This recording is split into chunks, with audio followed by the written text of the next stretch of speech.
அத்தை, உங்களுக்கு எதுக்கு சிரமம்? நானே போட்டுக்கிறேன். நீ இந்த குடும்பத்துக்கு படுற கஷ்டத்துக்கு முன்னால இதெல்லாம் ஒரு சிரமமா? சாப்பிடுங்க. அடுப்புல பொரியல் இருக்கு, எடுத்துட்டு வா.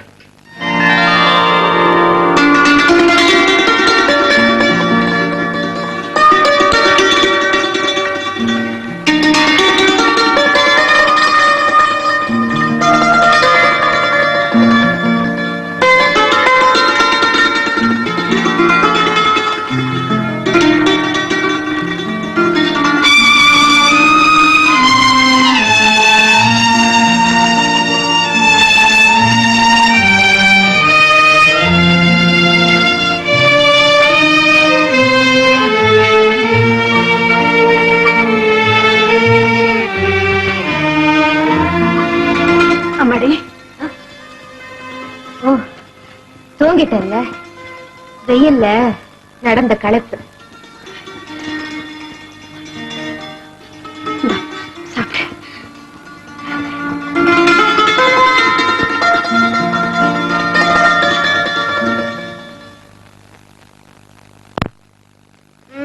சீட்டு பணம் 30, மளிகை சாமான் 80. அதுக்கப்புறம் ஒண்ணு இல்ல, கூட்டு சொல்லு. சரியா 500. என்ன குடும்ப பட்ஜெட்டா? ஆமாங்க. மக 250 ரூபாய் சம்பாதிக்கிறான், மருமகளும் 250 ரூபாய் சம்பாதிக்கிறா. இந்த மாசம் இருக்கிற கடன் எல்லாம் தீர்த்துட்டு ஒரு 100 ரூபாய் மிச்சப்படுத்திக்கிட்டு திருப்பதிக்கு போலான்னு நினைச்சேன். அது நடக்காத போல் இருக்கு. இந்த மாச செலவு 500 ரூபாய் வந்துருச்சு. நம்ம பட்ஜெட் என்னைக்குமே பத்தாக்குற பட்ஜெட் தான். ஏன்னா we belong to the middle class. Tirupati பயணத்தை தள்ளி போட வேண்டியதா? இல்லப்பா, ஏன் சம்பளத்துல இந்த மாசம் நீங்க கண்டிப்பா திருப்பதி போறீங்க. இந்தாங்க சம்பளம். மோகன், ஓ சம்பளம், ஓ மனைவி சம்பளம் எல்லாத்தையும் சேர்த்து உங்க அம்மா பட்ஜெட் போட்டு வச்சிருக்கா. வீட்டு செலவுக்கு தான் இது போதுமா? ஏதாவது ஒரு கடனை நிறுத்துங்க, 100 ரூபாய் எடுத்துக்கிட்டு திருப்பதிக்கு போயிட்டு வாங்க. மோகன், ஆண்டவன் கடனை தள்ளி போடலாம், ஏன்னா அவனுக்கு நம்ம நிலைமை என்னன்னு நல்லா தெரியும். ஆனா அக்கம் பக்கத்து கடன்கிட்ட சொன்னா கேட்பானா? என்னைக்கு நீ இந்த குடும்ப செலவு விட அதிகமா சம்பாதிக்கிறியோ அன்னைக்கு நாங்க திருப்பதி போய்க்கிறோம்ப்பா. அப்பா, எவ்வளவுதான் சம்பாதிச்சாலும் அதுக்கு தகுந்த செலவு இருக்கத்தான் செய்யும். டேய், உன் சம்பளத்தை மட்டும் நினைச்சு நீ பேசுறே, ஆனா ராதாவும் சம்பாதிக்கிற, அதை மறந்துடாது. இவ்வளவு படிச்சிருக்கேன், நான் ஆம்பளை, என்னாலேயே இவ்வளவுதான் சம்பாதிக்க முடியுது. பாவம் அவ பொம்பளை, இப்ப சம்பாதிக்கிறதே அதிகம். இதுக்கு மேல அவ என்ன சம்பாதிக்க முடியும்? எப்படி உங்களை திருப்பதிக்கு அனுப்ப முடியும்? அக்கா, என் சம்பளம் வந்தாச்சு. அத்தையும் மாமாவும் திருப்பதிக்கு போயிட்டு வரட்டும். ராதா, உன் சம்பளம் 250 ரூபாய் சேர்த்து கணக்கு போட்டாச்சு. குடும்ப செலவு போக மிச்சம் இல்ல. அதான் எப்படி திருப்பதிக்கு போக முடியும்னு யோசிக்கிறாங்க. நான் சம்பளத்தை மட்டும் சொல்லல அத்தா, இந்த மாசம் சேல்ஸ் கமிஷனா எனக்கு 100 ரூபாய் தனியா கிடைச்சிருக்கு. அத்தை, இந்தாங்க பணம், நீங்க திருப்பதிக்கு போயிட்டு வாங்க. ராதா, உனக்கு எப்படி நன்றி சொல்றதுன்னே தெரியல. நீ இந்த வீட்டுக்கு வந்த ராதா இல்ல, லட்சுமி. பாத்தியாடா, ஒரு ஆம்பளை என்னாலேயே முடியல, ஒரு பொம்பளையார எப்படி முடியும் சந்தேகப்பட்டியே. முடிஞ்சா இல்லையா? உங்க அம்மாவுடைய ஆசைகளை நிறைவேற்றி வைக்கிறது உன் கடமைன்னு சொன்னீங்க. இனிமே நீ கவலைப்பட வேண்டாம். ராதா கெட்டிக்காரி, எல்லாத்தையும் அவளே மேனேஜ் பண்ணிக்கலாம். என்ன ராதா, நான் அந்த தெய்வத்தை கும்பிட போறவான் என் மகனாலதான் கிடைக்கும்னு நினைச்சேன். இப்போ என் மருமகளால கிடைக்க போகுது. என்னால வந்தாலும் நான் இங்க வந்தது அவரால தானே. அண்ணி என் ஆசை எப்ப நிறைவேற்ற போறீங்க? உன் ஆசை என்ன? ரேடியோ தானே? ஆமா, அத அண்ணன் கிட்ட கேட்டு கேட்டு அழுத்து போச்சு. இத பாரு, இனிமே உனக்கு என்ன தேவையோ என்கிட்ட சொல்லு, நான் வாங்கி தரேன். அழகுள்ள துரை யாரடி, இவர் யாரடி? அழகுள்ள துரை யாரடி? இப்படி இப்படி சேவா பண்ணிக்கிற, அப்படி இல்ல.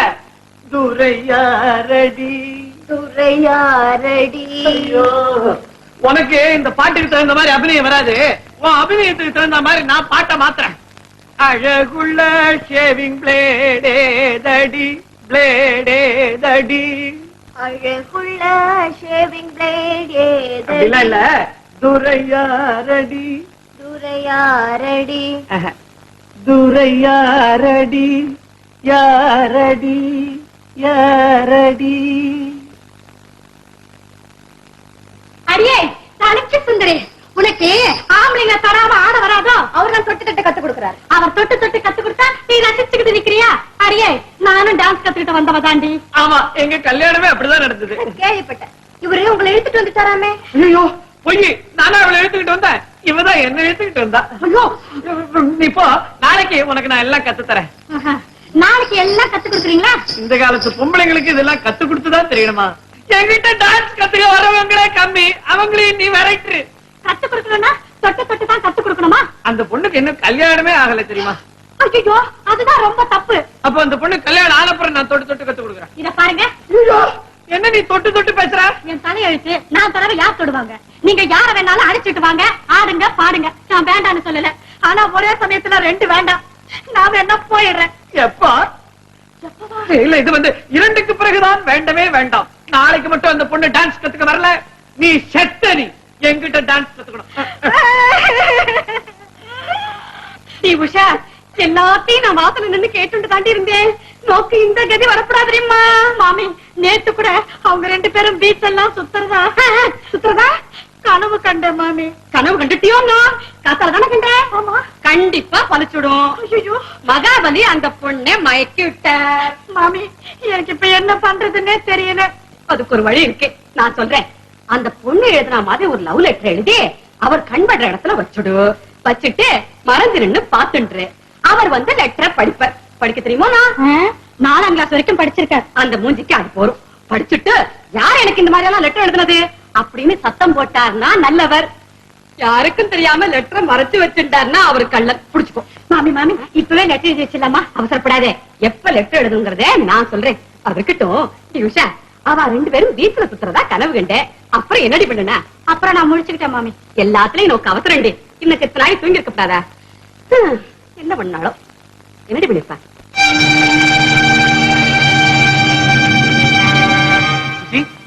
ஏது இந்த ரேடியோ?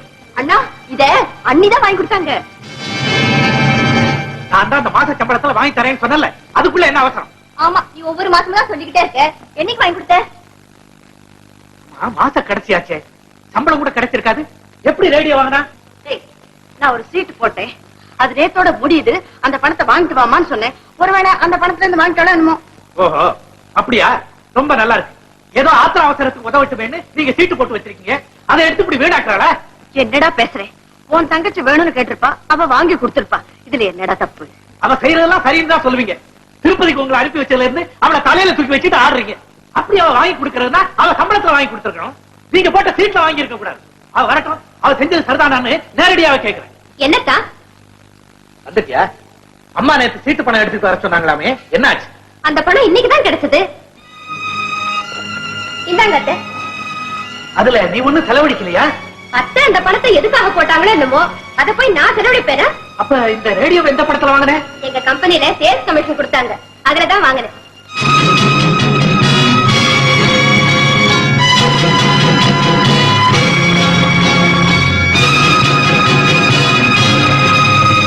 அண்ணா, கையால அந்த ரேடியோவை ஆன் பண்ணி வைனா. அதை வாங்கி கொடுத்தவங்களே ஆன் பண்ணி வைக்கிறதா பொருத்தம். சுசி, உங்க அண்ணன் ஏதோ கோவமா இருக்காரு. ஏன்னு தெரியும். இப்ப அவரை தொந்தரவு பண்ணாரு. வாங்க அத்தை.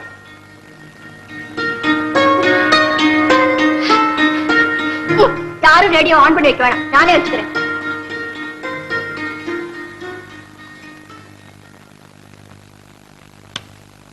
தன்னை விட தன் மனைவி அல்லிக்கு அதிக மரியாதை என்று கண்டபோது அர்ஜுனன் வேதனையால் புழுங்கினான். அப்போது அவன் மனம் அவனை பார்த்து கேட்டது, ஆண்மகனே, ஒரு பெண்ணாய் பிறந்தவள் சாதிப்பதை நீ சாதிக்க முடியவில்லை. நாடும் வீடும் உன் மனைவியை தெய்வமாக பூஜிக்க நீ வெறும் ஜடமாக நின்று விட்டாயே. உனக்கு ஆண்மை இல்லை, வீரமில்லை, நீ வாழ்வதும் ஒரு வாழ்வா என்றெல்லாம் அவன் மனம் அவனை பார்த்து கேட்டது.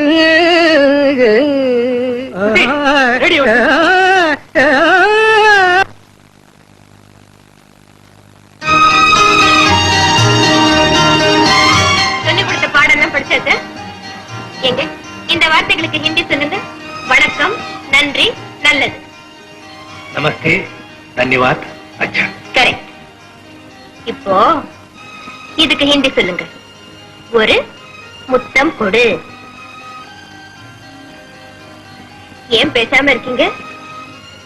ஓஹோ, படிக்கிற நேரத்துல விளையாடக்கூடாதுல்ல? சரி, இன்னைக்கு என்ன பாடம்? எதிர்ப்பதம். ஹிந்தியில எதிர்ப்பதத்துக்கு பேரு உல்டே சப்த். உயர்வு, ஊஞ்சாய்; தாழ்வு, நீச்சாய்; அன்பு, பிரேம்; வெறுப்பு, நஃப்ரத்; நட்பு, தோஸ்தி; பகை, துஷ்மணி. இத 10 தடவை எழுதி பாருங்க, மனசுல பதிஞ்சிடும். பிரஸ்டீஜ் கம்பெனி ஆர்டர் வேண்டாம்னு சொல்லிட்டீங்களாமே, அது நம்ம கௌரவத்தையே பாதிக்குமே சார். மோகன், அது ரொம்ப சின்ன ஆர்டர். இந்த வேலையை சீக்கிரம் முடிச்சு கொடுத்துட்டீங்கன்னா ஓவர் டைம் சம்பளம் மட்டும் இல்ல, இந்த ஆர்டர்ல வர லாபத்துல ஒரு பங்கு தரேன். ரொம்ப தேங்க்ஸ் சார்.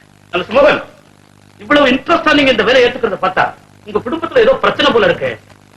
ஆமா சார், அது ஒரு மான பிரச்சனை. ஓ, அப்படின்னு அதுல தலையிட நான் விரும்புறேன். You can carry on.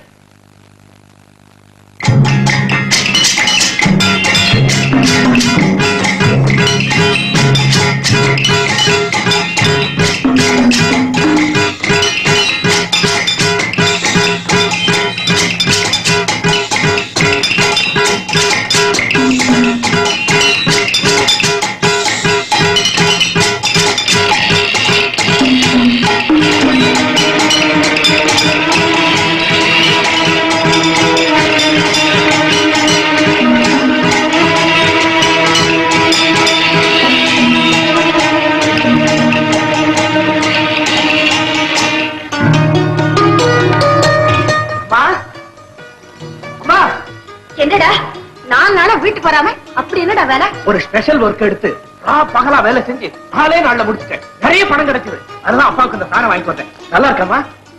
இதுக்கடா இவ்வளவு சிரமப்பட்டேன். போடா.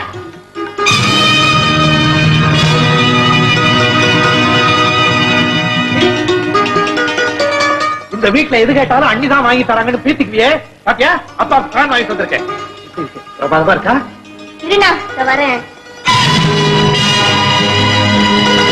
அப்பா பாத்தீங்களா, உங்களுக்காக தேடி பிடிச்சு இந்த ஃபேனை வாங்கி வந்தேன். ரொம்ப நல்ல ஃபேன்பா, ஆயுசுக்கு ரிப்பேரே ஆகலாம். என்னப்பா பேசவே மாட்டேங்கிறீங்க? ஃபேன் பிடிக்கலையா? பிடிக்கிறது இருக்கட்டும், இந்த வீட்டுலதான் தேவைப்பட்ட பொருளை வாங்கி கொடுக்க ராதா இருக்கும் போது நீ ஏப்பா கஷ்டப்படுற? அவதான் வாங்கி தரணும், நான் வாங்கி தரக்கூடாதா? என்னாலே முடியும்னு காட்டுதான் வாங்கிட்டு வந்தேன். மோகன், தாகம் எடுக்கிற வெயில் காலத்துல தண்ணி பந்த வச்சா எல்லாம் அதை தேடி போவான். கொற்ற மழையில வச்சா யாருக்குப்பா பிடிக்கும்? என்னப்பா சொல்றீங்க? இந்த 4 நாள்ல நடந்தது எதுவும் உனக்கு தெரியாது மோகன். ராதா வேலை செஞ்சதை பாராட்டி அவங்க ஆபீஸ்ல அவளை சேல்ஸ் மேனேஜரை ப்ரமோட் பண்ணிருக்காங்க. 1000 ரூபாய் சம்பளம். அதோட வசதியா ஒரு பெரிய வீட்டுல இருக்க சொல்லி அதுக்கு கம்பெனியே வாடகையும் தருது. அதனால பக்கத்துல ஒரு பங்களா ராதா வாடகைக்கு இருக்கா. அங்க போறதுக்கு தான் எல்லா ஏற்பாடுகளும் பண்ணிருக்கோம். நாம போற பங்களாவில ஏர் கண்டிஷனே இருக்கு. இந்த ஃபேன் அவசியம் இல்லை. அங்க எல்லாம் கட்டியாச்சா?